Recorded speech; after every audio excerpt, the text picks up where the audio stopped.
wasn't born like other gods. She burst fully grown from Zeus's head, armed with a spear and shield, a goddess of war and wisdom from the very start. But her story is more than just divine power. It's one of strategy, conflict, and influence that shaped the Greek world. The protector of heroes, Athena wasn't just a warrior. She was a tactician, a guide, and the ultimate ally to heroes. She helped Odysseus outwit the gods, gave Perseus the shield to defeat Medusa, and was the unseen force behind many Greek victories. The battle for Athens, Athena and Poseidon competed for control of the greatest city in Greece. Poseidon offered a mighty ocean, but Athena gave the olive tree, a symbol of wisdom and prosperity. The people chose her gift, and Athens was named in her honor. The merciless judge? Athena may have been wise, but was she just? When Medusa was assaulted in her temple, Athena didn't punish Poseidon, she punished Medusa, turning her into a monster. Later, she created the first court of law, showing her power wasn't just in battle, it was in justice, law, and politics. Wisdom and war, always balanced. Unlike Ares, the god of chaos and bloodshed, Athena's warfare was tactical, calculated, and precise. She was the goddess of the battlefield, but also the goddess of philosophy, craftsmanship, and knowledge, a balance between violence and intelligence. Her lasting legacy, Athena's symbols, the owl, the shield, and the olive tree, still represent wisdom, strategy, and peace today. The Parthenon, her great temple, still stands, and her influence can be seen in modern philosophy, war strategy, and even democracy itself. Athena wasn't just a goddess of wisdom. She was a warrior, a ruler, and a force that shaped civilizations. But was she truly wise, or just the ultimate strategist who always got her way? Want more deep dives into legendary gods and goddesses? Subscribe now and uncover the myths and realities of ancient deities. What makes Zeus, the mighty king of the Greek gods, one of the most fascinating figures in mythology? Is it his unparalleled power over the skies, his cunning strategies, or the sheer drama of his endless affairs? While his tales are legendary, there's one story that stands out: the epic battle that earned Zeus his throne, the Titanomachy. This isn't just a story of a god's rise to power, it's a tale of rebellion, alliances, betrayal, and the ultimate struggle between two generations of divine beings. Stay with us as we dive into the myth of the Titanomachy, Zeus's role in overthrowing the Titans, and the secrets that shaped his reign. Before Zeus became the king of the gods, his father, Cronus, ruled the cosmos. Cronus was the youngest of the Titans, a race of primordial deities born of Uranus, the sky, and Gaia, the earth. The Titans were immensely powerful, but also deeply flawed. Cronus had gained power by overthrowing his own father, Uranus, in a brutal act of betrayal. But just as Cronus had betrayed his father, a prophecy loomed over him, warning that one of his own children would overthrow him. To prevent this, Cronus took a horrifying precaution. He swallowed each of his children as they were born, imprisoning them in his stomach for eternity. But Gaia, the ever-watchful mother of the gods, wasn't about to let this happen again. When Rhea, Cronus's wife, gave birth to Zeus, Gaia devised a plan. Rhea tricked Cronus by handing him a stone wrapped in swaddling clothes, which he swallowed, believing it was his newborn son. Meanwhile, Zeus was spirited away to a hidden cave on the island of Crete, where he was raised in secret. Zeus grew up under the care of nymphs and a goat named Amalthea, who nourished him with her milk. As he matured, Zeus learned of his father's tyranny and vowed to free his siblings and challenge Cronus's rule. Zeus couldn't take on Cronus and the Titans alone. He needed allies.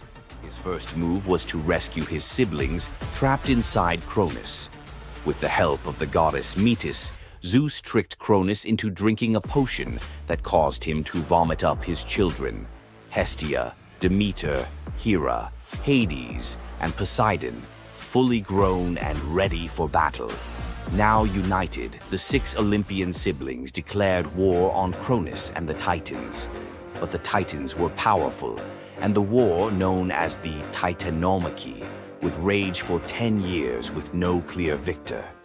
Realizing they needed an advantage, Zeus turned to the most unlikely of allies, the Hecatonchires and the Cyclopes. These were monstrous children of Gaia and Uranus, imprisoned in Tartarus by Cronus out of fear of their immense power. The Hecatonchires had 100 hands and unparalleled strength, while the Cyclopes were master craftsmen. Zeus descended into Tartarus, defeated its terrifying guardians, and freed these imprisoned beings. In gratitude, the Cyclopes forged weapons for Zeus and his brothers. Zeus received the thunderbolt, Poseidon the trident, and Hades a helmet of invisibility. With these tools and the raw power of the Hecatonchires, the Olympians finally had the upper hand. The final clash of the Titanomachy was a cosmic spectacle. The Titans, led by Cronus, unleashed their full fury, shaking the very foundations of the universe. Mountains crumbled, seas boiled, and the skies erupted in chaos. But Zeus and his allies were relentless. Zeus hurled his thunderbolts with unerring precision, scorching the battlefield and scattering the Titans' ranks. Poseidon unleashed massive earthquakes, and Hades used his helmet of invisibility to sow confusion among their enemies.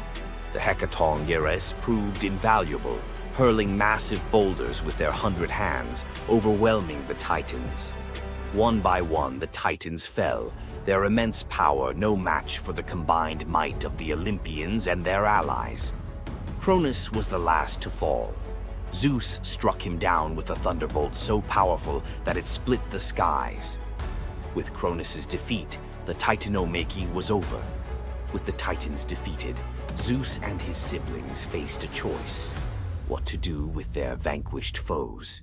In a move both strategic and ruthless, Zeus imprisoned the Titans in Tartarus, deep within the underworld, where they would remain for eternity under the watchful eye of the Hecatonchires. Zeus then divided the cosmos with his brothers. He claimed the skies as his domain, Poseidon took the seas, and Hades ruled the underworld. Together, they established the rule of the Olympians, with Zeus as their undisputed king. But the Titanomachy left scars.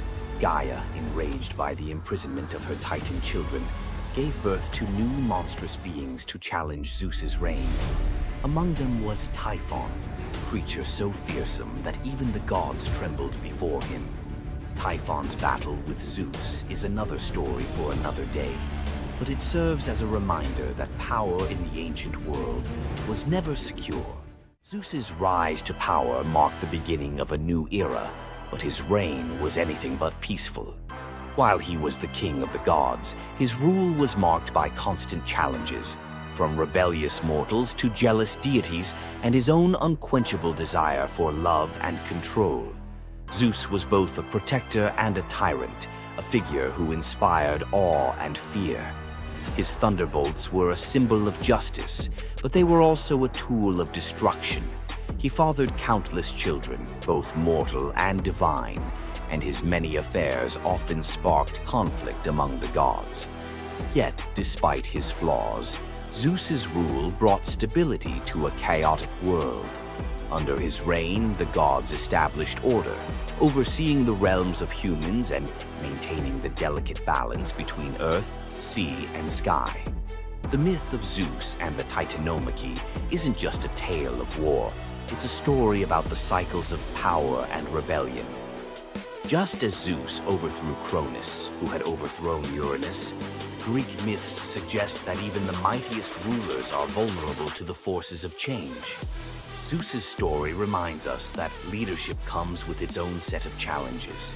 It's not just about gaining power, it's about maintaining it, often at great cost. Zeus's rise to power is one of the most thrilling tales in mythology, filled with battles, alliances, and sacrifices. But what do you think? Was Zeus a just ruler, or was he simply another tyrant destined to fall like the Titans before him? Let us know your thoughts in the comments below. Don't forget to like this video if you enjoyed this dive into Greek mythology, share it with fellow myth lovers, and subscribe to our channel for more epic tales from the ancient world. Until next time, remember, the gods may rule from above, but their stories remind us of the struggles we all face below. Ever wondered what it would be like to walk through the ancient world and encounter mythical creatures from Greek mythology? Get ready to meet the beasts that shaped legends. In Greek mythology, creatures were more than just beasts. They were symbols of the forces of nature, God's will, and humanity's struggle with the unknown. From the terrifying Minotaur lurking in the labyrinth to the mesmerizing sirens luring sailors to their doom, these creatures were as captivating as they were dangerous. The mighty Hydra, with its multiple heads that regrew each time they were cut off, was a symbol of unstoppable power.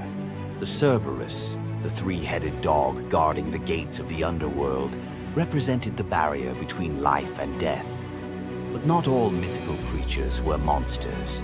The graceful Pegasus, a winged horse born from the blood of Medusa, symbolizes freedom and the pursuit of the heavens.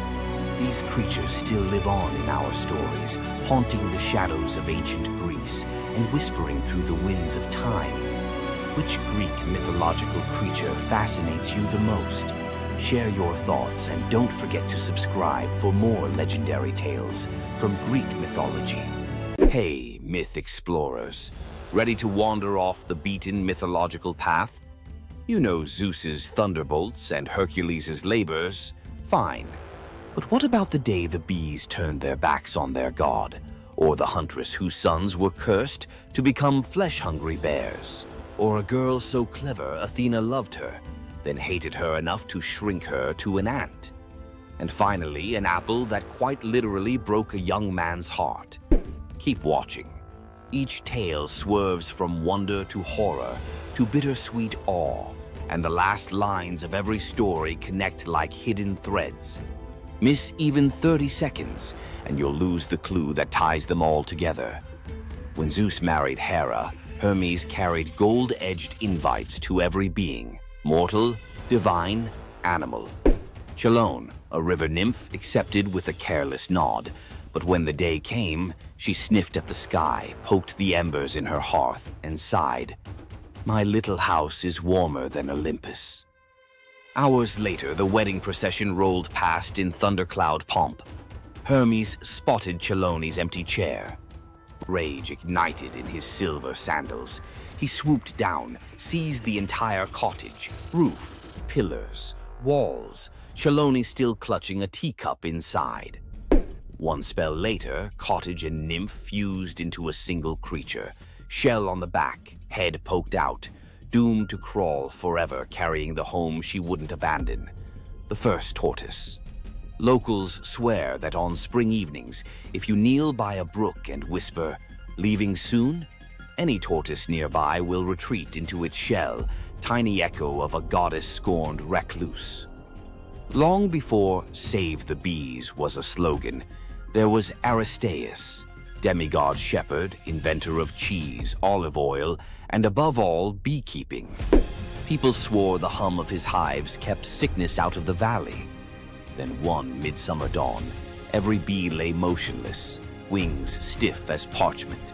The air that once thrummed with life sat dead and silent. The villagers called it the funeral of the bees. Desperate, Aristaeus trekked through reeds to consult Proteus, the shape-shifting sea prophet. Proteus, half seal, half seer, spat seawater and hissed, "The nymphs of the meadows curse you for the part you played in Eurydice's death. Mourn in their tongue, blood, smoke, and remembrance. The penance? 4 pure bulls and 4 unblemished heifers sacrificed at a spring, their carcasses left to rot beneath the sun. An act so revolting only the gods could read its poetry." Aristaeus obeyed, mouth clamped against nausea. On the third sunrise, he returned. From one bull's ribcage poured a golden cloud, brand new bees born from death itself, swirling like incense into the sky. The message was brutal but clear. Regeneration demands sacrifice. Aristeus fell to his knees, honeyed tears streaking his cheeks as the swarm chose his outstretched arms as their first hive. King Minos wanted an army for one soldier, so Festus cast Talos, a walled fortress of molten copper now hardened to bronze. 3 times a day, Talos circled the island. Invaders saw a man-sized sunrise sprinting the shoreline, hurling stones the size of oxen. Yet, the godsmith built Talos with a single flaw, a plug at his ankle, sealing a vein that pulsed ichor, divine lifeblood. Cue Jason and the Argonauts, desperate to dock. The witch Medea stepped forward, eyes glinting like mercury. Mighty Talos, you are metal, but do you feel pain? She sang of mortality, of rust, of endless duty with no rest. The bronze giant, half mind, half mechanism, knelt suddenly aware. A breeze teased the nail loose. One crimson gold jet spurted. Talos staggered, knees carving trenches in sand, and crashed, an empty shell echoing like a temple bell. Crete was silent but for the hiss of ichor boiling away. Local fishermen still claim some sunsets tint the sea bronze, Talos's lifeblood swirling just beneath the waves, hunting for its lost shell. Coronis of Thessaly loved Apollo, or thought she did, until a mortal soldier caught her eye.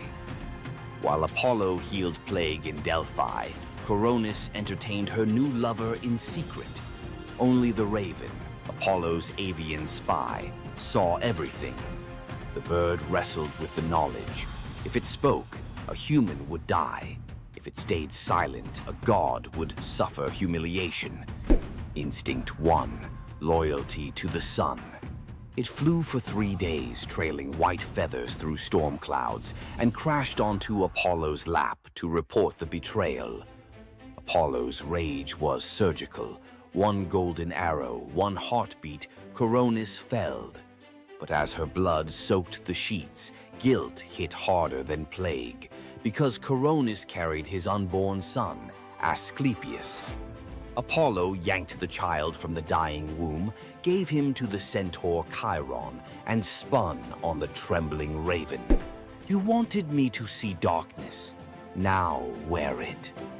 Flames the color of a lunar eclipse licked across white plumage, charring every feather jet black.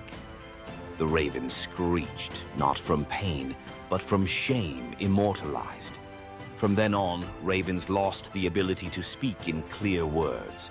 All that's left is the croak that sounds like a secret you can't quite make out. King Salmoneus looked at Olympus and saw a marketing opportunity. He forged iron wheels that struck bronze streets, sparking hellish fire. He hung bronze kettles along rope bridges, and when his servants tugged the ropes, they roared like thunder across the sky. During festivals, he hurled lit torches from his chariot, shouting, "Tremble, mortals! I am Zeus!" Crowds, half fearful, half entertained, showered him with offerings. Thunder for Hire became the hottest ticket north of Delphi, but word climbed the air like smoke, reached the real Zeus, who waited for the perfect dramatic sting. On Salmonia's grandest fate, dark clouds gathered, but the sky remained eerily quiet. Salmoneus rode out, ready to drop his counterfeit thunder. Zeus answered with the genuine article, a single bolt that vaporized the rope bridges, melted the bronze road into a river of screaming metal, and hurled Salmoneus, chariot, horses, ego, into Tartarus. There, chained to a rotating rock, he hears only one sound. Authentic thunder he can never claim. Locals swear the ruins of Salmonia still ring on electric nights. Metallic echoes of Zeus performing an audit on false advertising. Polyphonte, one-time devotee of Artemis, vowed to remain chaste, but Aphrodite, never fond of holdouts, infected her with lust for a passing bear. Yes, a bear. Polyphonte vanished into the woods and returned months later with twin boys, Agrius and Aureus, towering, coarse-haired, with appetites that chilled the blood. They laughed at altars, hunted travelers, and roasted human limbs over campfires. Zeus finally snapped. He ordered Hermes to punish the whole family in whatever way preserves terror for future ages. Hermes, unwilling to butcher newborns, enlisted Ares, who gleefully bound the twins upside down and hacked off hands and feet. But before the blade fell again, the gods changed their minds, opting for metamorphosis over gore. Polyphonte became the Strix, a death-omen owl whose shriek freezes armies. Aureus twisted into a towering eagle owl, herald of war. Agrius sank into the body of a vulture, forever gnawing carrion. And the family's hillside cave? Locals swear it still reeks of smoke and sweet meat. Farmers mark its mouth with iron nails. Iron, they say, silences bare-born ghosts.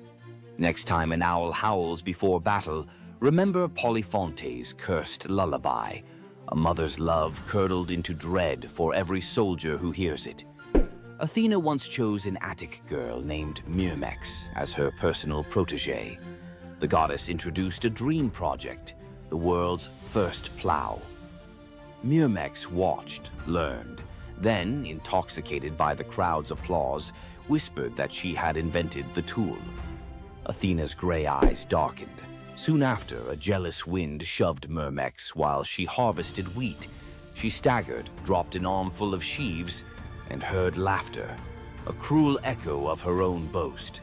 Athena emerged, face sorrowful. You craved the harvest without the humility. She tapped the girl's forehead. Instantly, Myrmex shrank, limbs splitting, waist pinching. An ant scuttled where a maiden had stood, destined to steal crumbs of grain for eternity, mimicking the theft of Athena's credit. Centuries later, Zeus needed loyal subjects for his son Aeacus in barren Aegina. He saw the ant swarm and, in a grim joke, transformed them into soldiers. The Myrmidons, silent, disciplined, famous under Achilles at Troy. The bravest army in myth owes its origin to a single boastful sentence. Medusa grew up alongside the breathtaking Adonis under the roof of King Cinyras. Where Adonis was radiant, Medusa was steady, guard, confidant, brother in all but blood. When a boar gored Adonis in Aphrodite's sacred grove, every flower dimmed, and Medusa felt his chest collapse inward. Days later, they brought Adonis's body home. Melas strung a rope from a pomegranate tree and hanged himself, grief carving deeper than any tusk. His wife Pelea followed. Aphrodite arrived, drenched in her own tears, too late to save them, but not too late to transform them. Melas became the apple tree, branches heavy with fruit the color of heart blood. Pelea became the dove, eternal companion to Aphrodite, cooing in the apple's boughs. Their infant son, also named Melas, was spared and ordered to Delos to teach islanders the craft of shearing sheep. Ever since, Greeks call flocks mela in his honor. Legend says when an apple falls perfectly into a lover's open palm, Melas is granting a fragment of his devotion, a reminder that love can be both sweet and lethal. Every crunch echoes a heartbreak older than history. Careful who you offer an apple to. Aphrodite might just be listening. Which boundary breaker freaked you out most? Drop your vote below. Smash like if you'll think twice before faking thunder. Subscribe for Forgotten Monsters next week, and ring the bell.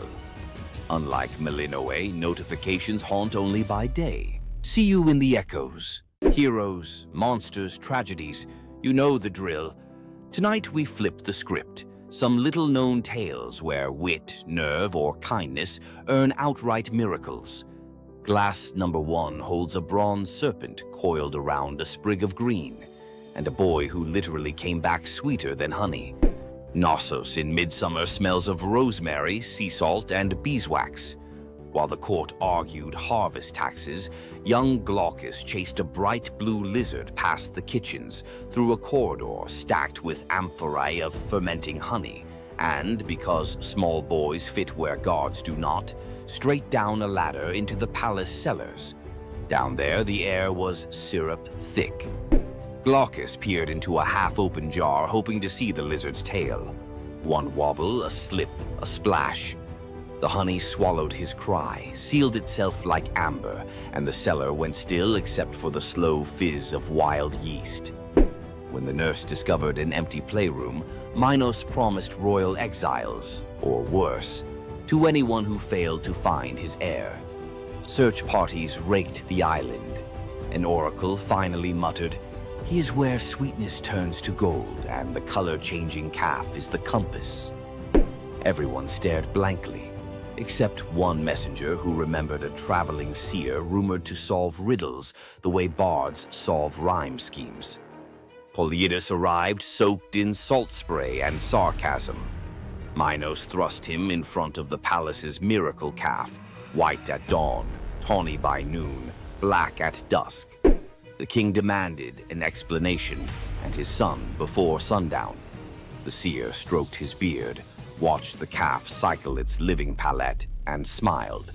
"The answer is not the hide, but the eyes," he mused. At dawn, the calf watched the white sun. At noon, bronze. At dusk, onyx night. It mirrored what it beheld. So must the prince. "He is hidden where color vanishes," Polyidus concluded, and descended alone into the wine-dark storerooms. Lantern raised, he located the honey amphora, whose surface held no reflections, only silence. He cracked the seal, found Glaucus suspended in golden stillness, lips blue, limbs floating like reeds in amber. When guards hauled boy and jar to the throne room, Minos' relief curdled into fury. "Resurrect him," he ordered, "or you will keep him company." The seer and the honey coffin were locked inside a stone vault. The bar grinded shut. Torches flickered out. The only light came from honey's inner glow. Polyidus knelt, mind racing through every charm he knew. None could reverse 2 hours without breath. A soft hiss cut the darkness. A serpent, scales gold as harvest wheat, slipped under the door. Polyidus, fearing venom, crushed it with a wine jug. Silence returned, briefly. A second serpent slid beside its fallen mate, circled the bottom, vanished into a crack, and re-emerged, clutching a sprig of leaves that glimmered in emerald fire. He pressed the herb to the dead serpent's mouth. In a shiver of sinew, the creature revived. The pair slithered away, leaving the leaf behind like a lesson. Polyidus' pulse hammered. He ground the glowing plant between stone shards, smeared the paste across Glaucus' cold lips, and half praying to gods who seldom pick up, waited. A heartbeat. 2. Then the boy coughed, honey and air and the shriek of returning life. He sat up wide-eyed, asking if lunch was ready. The vault erupted in shouts. Guards dragged them to Minos, whose relief eclipsed his threats. "Teach the child your art," the king commanded, "and you may leave Crete with both eyes intact." For 30 days, Polyidus tutored Glaucus, reading omens in bird flight, divining storms by the smell of stone, decoding dreams as if they were parchment. Each lesson the seer delivered with growing dread. Minos could weaponize prophecy. On the final morning, he presented Glaucus with a cup of wine to seal memory. The boy drank. Polyidus leaned close, whispered a single word, and the wine turned bitter. Glaucus spat it back onto Polyidus' lips. That was the spell. Every technique, every cosmic shortcut drained from the boy's mind like sand through a broken hourglass. He would live healthy, happy, but ordinary. The gift stayed locked in Polyidus' own skull. The seer departed at sunset, pockets empty except for a few stray violet leaves, the serpent herb. Some say he planted them across the Aegean. Others insist he fed them to bees, breeding honey that glows faintly green when moonlight is thin. In mountain apiaries of rural Greece, beekeepers still search for glaucous honey, said to cure a stopped heart if administered within 3 breaths. And every cellar apprentice learns: keep lids tight, keep ladders chained, and keep an eye out for serpents. Sometimes they carry medicines gods never meant us to find. Nymph Princess Cyrene tackles a lion preying on her father's cattle. Apollo, stalking inspiration, watches her wrestling the beast bare-handed and thinks, forget liars, that's poetry. He swoops not with roses but a gold chariot pulled by griffins. Rule a land of your own, he says, pointing across the Mediterranean. Cyrene's answer, give me a bowstring and some good soil. She rides shotgun all the way to Libya. On sun-drenched highlands, she spears the ground. Fresh springs burst. The place becomes Cyrene, namesake queen founder. Apollo immortalizes her as a long-lived nymph.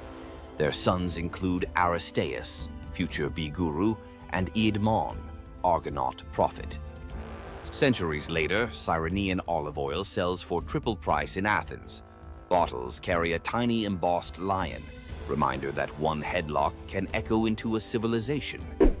Morning of his birth, infant Hermes crawls out of cradle, spies a tortoise, hollows the shell, strings cowgut.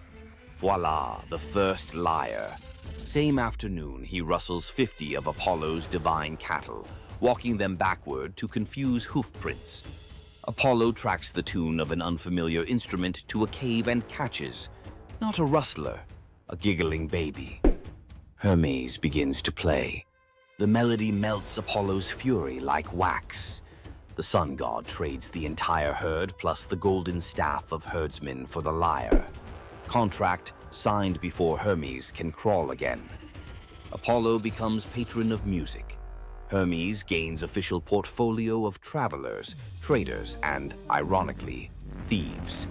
Every time a guitarist hands a riff to a bandmate for mutual gain, they reenact that cave-side barter. Enslaved courtesan Rhodopis toils in a Nile Delta villa.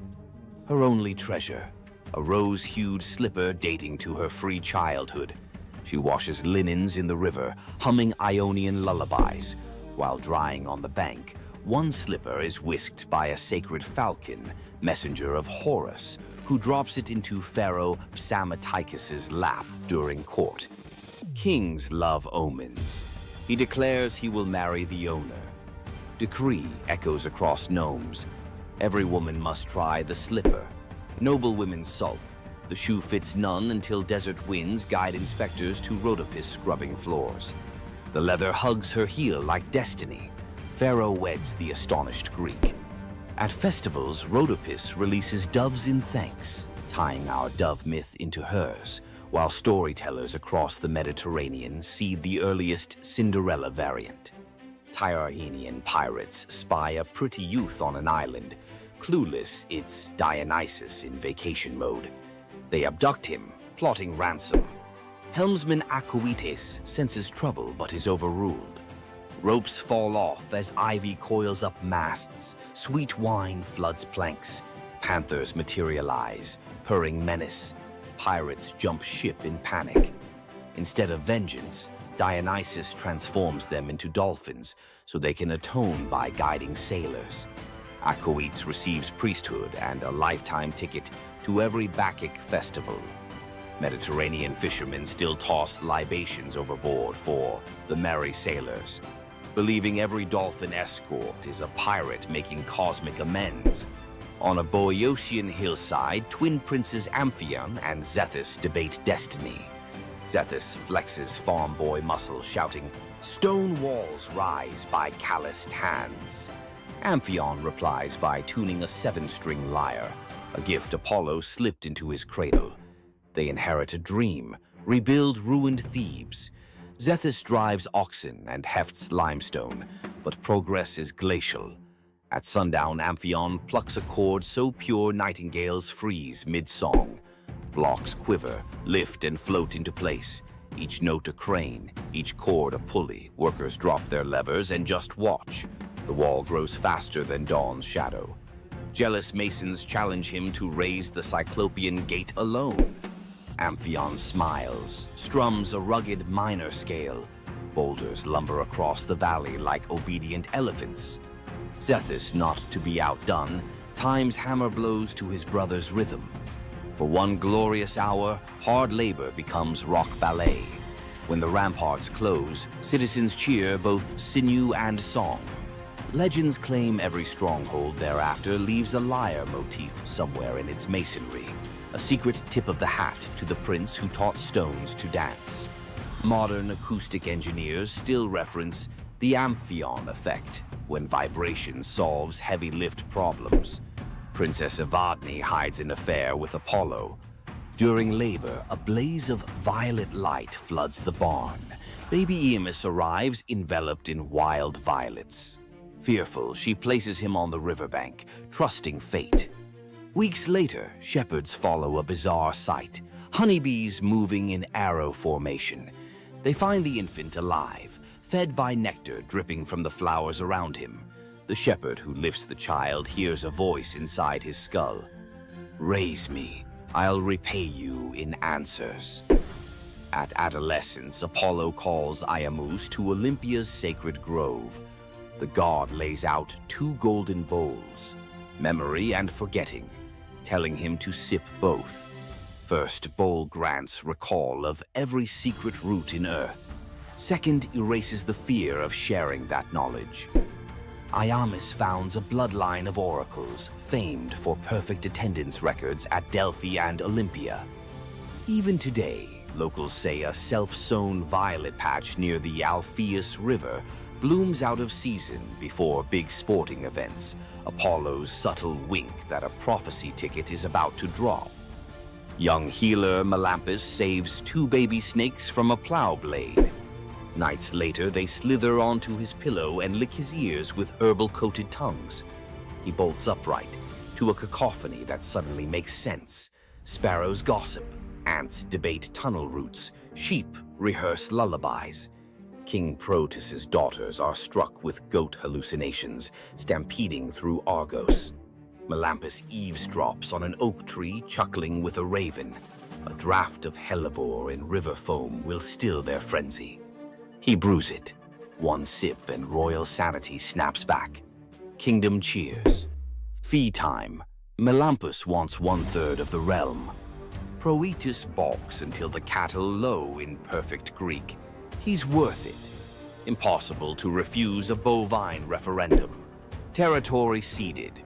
For generations, Argive herders prop a wooden ear in new barns, a reminder that real leadership might start with understanding what even a beetle has to say.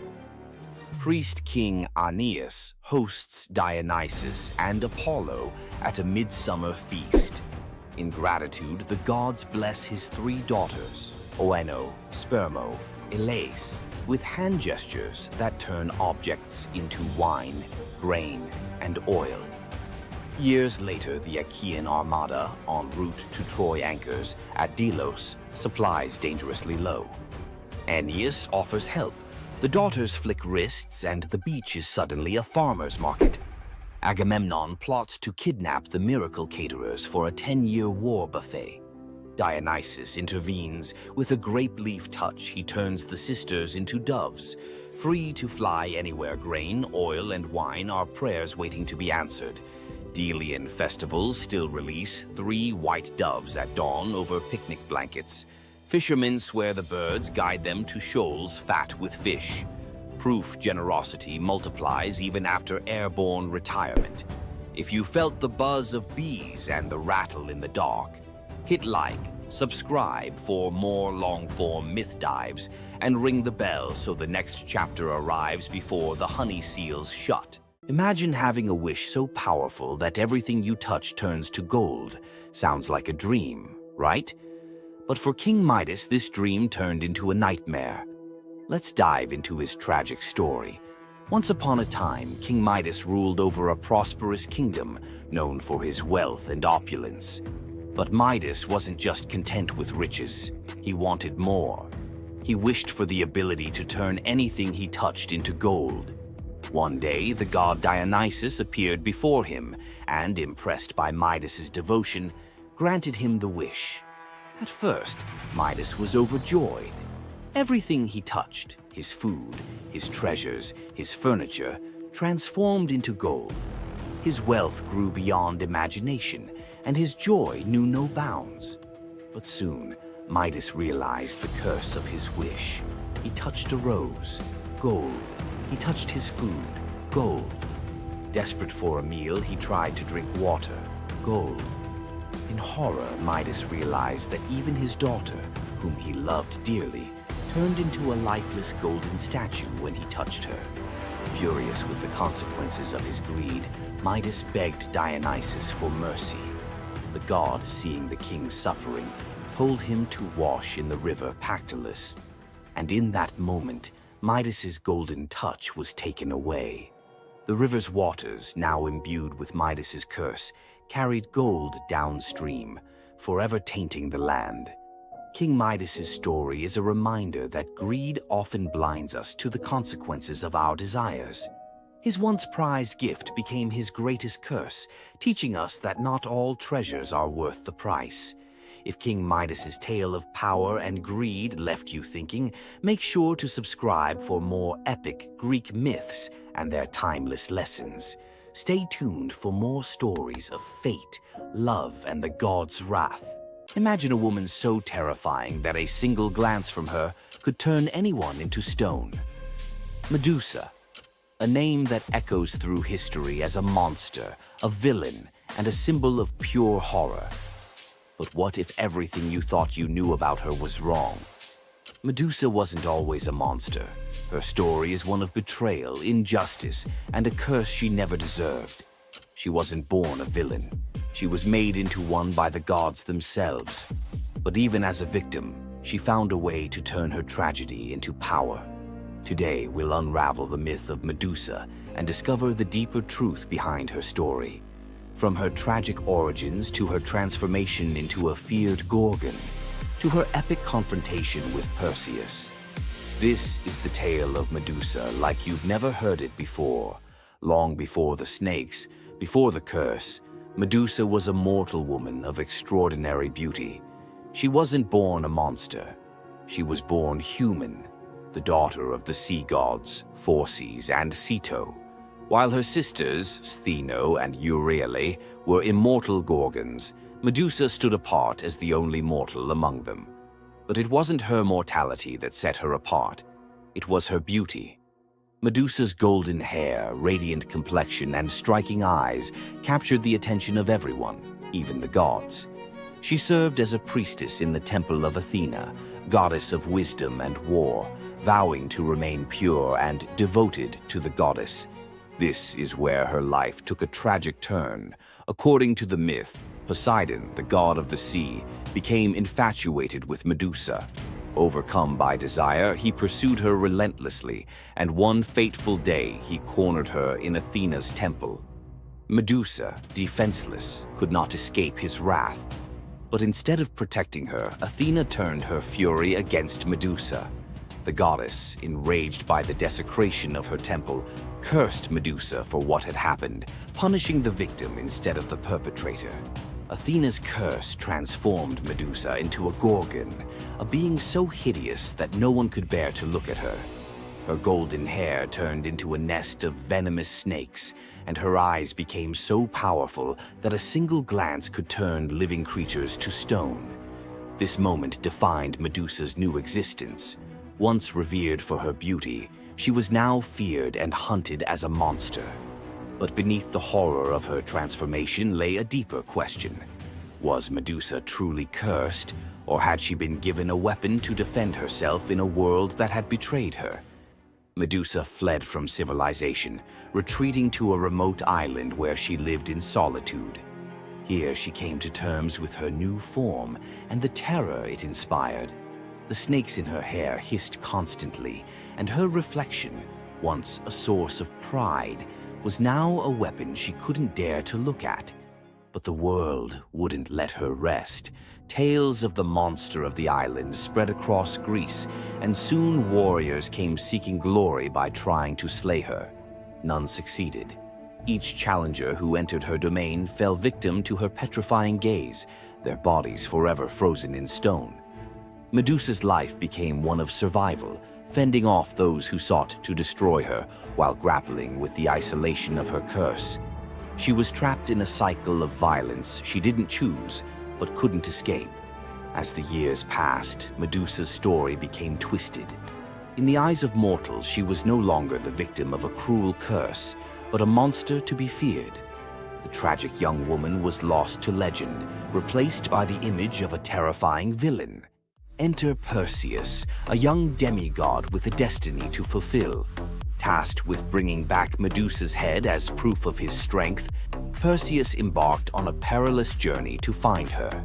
But unlike the warriors before him, Perseus wasn't relying solely on his skill. He had the favor of the gods. Athena and Hermes provided Perseus with gifts to help him on his quest. Winged sandals to fly, a reflective shield to avoid Medusa's gaze, and a sword sharp enough to cut through anything. Most importantly, he was given a magical bag to safely carry her severed head. Perseus's journey to Medusa's lair was filled with danger, but none compared to the final challenge, facing the Gorgon herself. When Perseus arrived, Medusa was sleeping. For the first time in years, she looked peaceful, an almost human reminder of who she once was. But Perseus couldn't afford to hesitate. Using the reflective shield as a mirror, he avoided her petrifying gaze and struck with precision, severing her head in one swift motion. The blood that spilled from Medusa's neck gave birth to two incredible beings, Pegasus, the winged horse, and Chryser, a golden giant. Even in death, Medusa's body produced miracles, a testament to the power she had carried within her. Perseus carried Medusa's severed head back to Greece, where it became both a trophy and a weapon. Her gaze retained its power, turning enemies into stone, and Perseus used it to defeat his foes and protect his people. But Medusa's story didn't end with her death. Over time, her image transformed from that of a monster to a symbol of strength and defiance. Women, especially, began to reclaim her story, seeing her as a figure who resisted the gods and survived unimaginable betrayal. Today, Medusa is more than a mythological figure. She's an icon. Her face appears in art, literature, and even modern movements that challenge systems of power and oppression. But the question remains, was Medusa truly a monster, or was she a victim of a world that feared her power? Medusa's story is a reminder that myths are more than just tales of gods and heroes. They're reflections of human nature, of the injustices and triumphs we still see today. So, what do you think? Was Medusa a villain, or was she a misunderstood symbol of resilience? Leave your thoughts in the comments. Give this video a like if you found her story as fascinating as we did. And don't forget to subscribe to the channel for more deep dives into the myths and legends that continue to shape our world. Until next time, keep questioning, keep exploring, and keep looking beyond the surface. Centaurs, half man, half horse, heroes or savages? Think you know the full story? Wait until you uncover the darker side of these iconic creatures. Watch till the end to discover what ancient myths don't tell you about the Centaurs. In Greek mythology, Centaurs were seen as both wild and noble beings. They were often depicted as powerful warriors, famous for their strength and skill in battle. But what if the truth behind them was far more sinister than anyone imagined? While some centaurs, like Chiron, were revered for their wisdom and kindness, many others were violent, uncontrollable creatures. These savage centaurs were known for their drunken brawls and uncontrollable rage. The most infamous event? The Battle of the Lapiths and Centaurs, where they fought against the Lapiths during a wedding feast, leading to a massacre of both men and women. Their brutal behavior was more than just a mythological tale. It symbolized the chaos that could occur when civilization collided with the wild, untamed forces of nature. But why did the Greeks depict centaurs this way? Was it a cautionary tale about the dangers of unchecked power and savagery, or a deeper reflection on humanity's struggle between reason and instinct? The darker truth behind the centaur myth might just hold the key to understanding the wild, primal side of ancient Greek culture. Centaurs are more than just mythical beasts. They represent the conflict within us all. If you're fascinated by the hidden truths of ancient myths, don't forget to subscribe for more dark stories from Greek mythology. You thought fairy tales were magical. Think again. The real origins of these classic tales are disturbing, gruesome, and filled with horror. Many of these stories have been sanitized for modern audiences, but their original versions were filled with betrayal, curses, and brutal consequences. From Pinocchio's horrifying fate to the true story of Bluebeard, let's dive into the darker side of fairy tales that history tried to erase. Fairy tales weren't always about happily ever after. Many of them were cautionary tales, warning of real dangers, human cruelty, and supernatural horrors. 1. The original Pinocchio, a gruesome fate. Before Disney made him a lovable puppet, Carlo Collodi's original Pinocchio was a terrifying little troublemaker.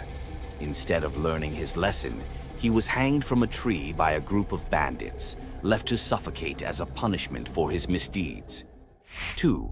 Bluebeard, the serial killer's tale. Bluebeard was not a misunderstood nobleman. He was a full-blown serial killer. In Charles Perrault's version, Bluebeard marries multiple women and forbids them from entering one locked room. When his latest wife disobeys, she discovers the corpses of his past wives hanging from hooks. He nearly kills her too, but she's saved at the last second by her brothers. Some believe this gruesome tale was inspired by real-life figures like Gilles de Rais, a nobleman convicted of horrific crimes. 3. The Pied Piper, a tale of mass disappearance. The Pied Piper of Hamelin was not just about a man who played music to lead away rats. He also took the children. In some versions, the town refuses to pay him for his services, so he takes revenge by luring all of their children into a cave, where they are never seen again. Historians believe this could be based on a real event, where an entire group of children from Hamelin mysteriously vanished in the Middle Ages. 4. Rumpelstiltskin, a vengeful trickster. In the original versions of Rumpelstiltskin, when the young queen guesses his name, he doesn't just leave. He flies into a rage so intense that he tears himself in half. In some versions, he stomps on the ground in fury, falling into a pit and disappearing forever. His obsession with taking the queen's child has led some to believe he wasn't just a trickster, but something far darker. 5. The Robber Bridegroom, a wedding night nightmare. This lesser-known grim tale tells the story of a young woman forced to marry a wealthy man. Suspicious of her husband-to-be, she follows him to his home, only to discover that he and his band of robbers murder and eat women. She watches in horror as they butcher a young girl, cutting her into pieces. Luckily, she escapes and exposes them, leading to their execution. 6. The Juniper Tree, a tale of cannibalism and revenge. One of the most horrifying grim fairy tales, The Juniper Tree tells of a stepmother who decapitates her stepson, cooks his body, and feeds it to his unsuspecting father. The boy's sister buries his bones under a juniper tree, and from the tree the boy returns as a vengeful spirit, transforming into a bird and dropping a millstone on his stepmother, crushing her to death. 7. The Girl Without Hands, a story of betrayal and survival. In this disturbing fairy tale, a poor man accidentally sells his daughter to the devil in exchange for wealth. When she resists the devil's temptations, her own father chops off her hands to fulfill the bargain. Eventually, she escapes, gains magical silver hands, and finds a happier fate. but not before enduring unimaginable suffering. Why were these stories so disturbing? Fairy tales weren't just for children. They were warnings, morality lessons, and sometimes outright horror stories meant to instill fear and obedience. Over time, many of them were altered, softened, or rewritten to make them more acceptable. Which of these dark fairy tales shocked you the most? Want to uncover more forgotten stories and chilling legends? Subscribe now and dive into the forgotten history of fairy tales. Welcome back, lore hunters. Tonight I'm unwrapping some myths that slip through the cracks of pop culture, tales so rich you could live in them for weeks. Let the veils fall. Old Phaon hauled passengers between Lesbos and Asia Minor in a skiff patched more than a beggar's coat. One dusk, he carried an aged woman for free when storms canceled the rich man's coin. She touched his wrist, her skin warmed like sunrise. That crone revealed herself as Aphrodite. Payment: an alabaster jar of rose-scented balm. Phaon rubbed a dab on his temples. Waves reflected a new face, jaw sharp, curls ink black. Word of the god-veined ferryman blitzed across isles. Queens queued for night voyages. Fame fed on humility until none was left. Phaon mocked old lovers, hiked his fares, painted his hull with gold leaf. Aphrodite, hearing temple incense now dedicated to Phaon instead of herself, revisited, this time as a scarred sailor claiming poverty. Rebuked, she cursed the balm to invert. Every admiring gaze would now age him a year. By next moon, the once idol looked like driftwood. He vanished, some say into the strait's whirlpool, others into a hermit cave. Poets still swear his ghostly skiff appears on starless nights. If you board, you arrive at dawn a decade older, pockets full of rose petals that rot before noon. Queen Althea of Calydon screamed through her labor as the hearth fire hissed. From the embers, a coal spat out, a single firebrand the length of a dagger. The fates appeared, scissors glinting. Lachesis measured the newborn's life against that coal. Clotho whispered, "When the wood is ash, the boy is dust." Althea snatched the brand, quenched it in a silver urn, and hid it under her bed. The baby, Meleager, grew into a spear god in the training yard. None but his mother guessed why storms seemed to pause for him. Years later, Artemis loosed a boar monstrous as a siege tower to punish King Oeneus for a skipped sacrifice. Hunters from every Greek polis gathered. Meleager led, eyes bright as forge fire. Among the heroes strode Atalanta, swift, lethal, and female, an affront to the older princes. In the thicket, Atalanta's arrow struck first blood. Meleager's spear finished the beast. He offered her the pelt. Male egos erupted. Two of Meleager's uncles drew blades. Meleager defended the huntress, slaying his own kin. Word sprinted ahead of him to the palace. Althea collapsed at news her brothers lay dead by her son's hand. Grief wrestled prophecy in her chest. Shaking, she fetched the firebrand, lit a torch, and held both over the brazier. Her love warred her rage for 9 heartbeats. On the 10th, she let the wood slip. Miles away, Meleager felt his marrow ignite. He dropped mid-stride, armor ringing like a funeral bell. At the palace hearth, the brand hissed its last and fell to gray powder. Althea watched the flakes swirl, then walked into the flames herself. In Calydon, they still say, "Whatever a mother births, her fire can reclaim." Young Cyparissus roamed Chios with a bronze shepherd's crook taller than himself. Apollo, idling in mortal disguise, gifted the boy a tame stag crowned with ivory antlers. It followed him like sunrise follows dawn. One blistering noon, flies tormented the stag. Cyparissus, meaning only mercy, aimed his javelin to shoo them. The tip glanced off a stone, pierced soft flank. The deer collapsed, breath misting blood. Cyparissus dropped beside it, sobs carving caverns in his throat. Apollo arrived to heal, lyre weeping gold notes. But the boy refused salvation for himself. He begged, "Give me a grief that never dries, so I remember him forever." Clouds boiled